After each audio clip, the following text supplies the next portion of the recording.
غریب لڑکے کی عظمت۔ چھوٹے سے گاؤں میں ایک غریب لڑکا احمد اپنی ماں کے ساتھ رہتا تھا۔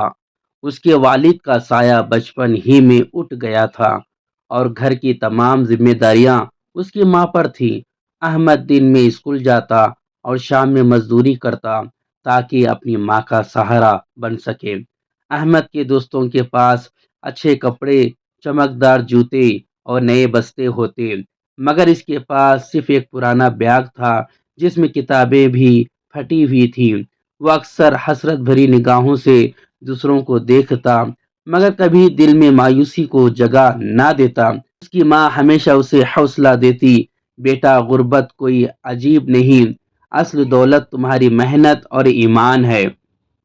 ایک دن اسکول میں اعلان ہوا کہ ایک بڑی تعلیمی مقابلے کا انعقاد ہو رہا ہے اور جیتنے والے کو اسکالرشپ دی جائے گی۔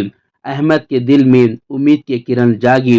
اس نے دن رات محنت کی، راتوں کو جاگ کر پڑھا اور جو کچھ کماتا اس سے اس نے نئی کتابیں خریدنے کی کوشش کرتا۔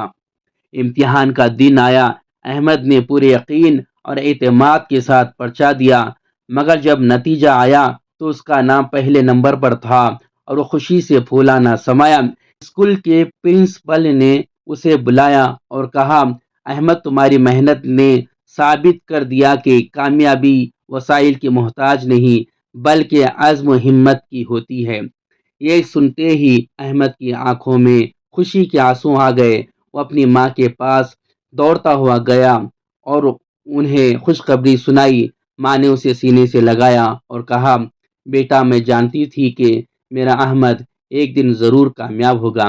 یہ کہانی ہمیں سکھاتی ہے کہ غربت منزل کی راہ میں رکاوٹ نہیں بن سکتی اگر ہمارے اندر سچی لگن اور محنت کا جذبہ ہو۔